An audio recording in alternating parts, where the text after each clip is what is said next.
டாஸ்மாக் முறைகேடு வழக்கு தொடர்பாக சென்னையில் தேனாம்பேட்டை, சூளைமேடு உள்ளிட்ட பல்வேறு இடங்களில் அமலாக்கத்துறை அதிகாரிகள் சோதனை மேற்கொண்டு வருகிறார்கள்.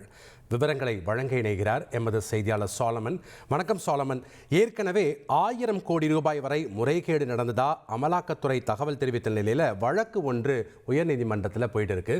இந்த சூழ்நிலையில் இந்த சோதனையினுடைய முக்கியத்துவம் என்ன, எந்தெந்த பகுதிகளில் சோதனை மேற்கொள்ளப்பட்டு வருகிறது, விவரங்களை பதிவு பண்ணுங்க. டாஸ்மாக் முறைகேடு வழக்கு தொடர்பாக அமலாக்கத்துறை அதிகாரிகள் இன்று காலை 10க்கும் மேற்பட்ட இடங்கள்ல சோதனையை நிகழ்த்தி வருகின்றனர்.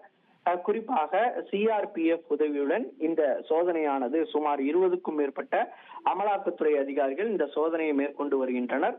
மணப்பாக்கம், சூளைமேடு, தேனாம்பேட்டை உள்ளிட்ட பல்வேறு இடங்கள்ல இந்த சோதனையானது நிகழ்த்தப்பட்டு வருகிறது.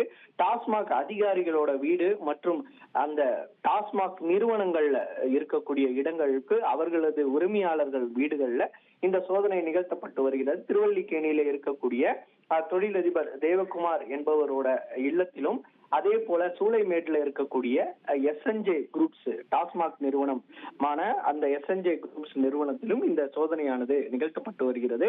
மணப்பாக்கம் ஆர்சிபுரத்துல இருக்கக்கூடிய தமிழ்நாடு மாநில சந்தைப்படுத்தல் கழகத்தின் நிர்வாக இயக்குனர் விசாகன் அவர்களோட இல்லத்திலும் இந்த சோதனையானது நிகழ்த்தப்பட்டு வருகிறது. இதே போல 10க்கும் மேற்பட்ட இடங்கள்ல டாஸ்மாக் அதிகாரிகள் மற்றும் டாஸ்மாக் நிறுவனங்கள் மற்றும் அதனோட உரிமையாளர்களோட வீடுகள்ல இந்த சோதனை நிகழ்த்தப்பட்டு வருகிறது.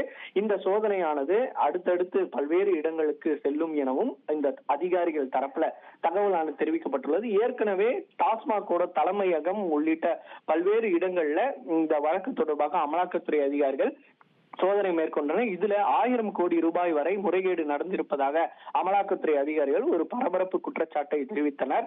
அது மட்டுமின்றி இதுல பாட்டிலுக்கு பல்வேறு பைசாக்களும் அதிகமாக வாங்கப்பட்டிருப்பதாகவும் இந்த தகவலால் தெரிவிக்கப்பட்டுள்ளது. இந்த தகவலின் பேரில் தான் இவர்கள் தமிழக அரசு தரப்பிலும் உயர்நீதிமன்றத்தில் ஒரு வழக்கானது தொடரப்பட்டது.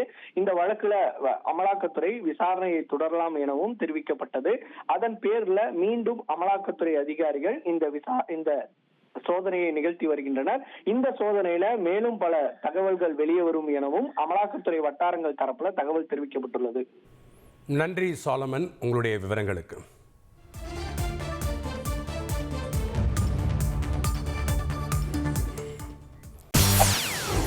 செய்திகளை உடனுக்குடன் தெரிந்து கொள்ள உடனே சப்ஸ்கிரைப் பண்ணுங்க.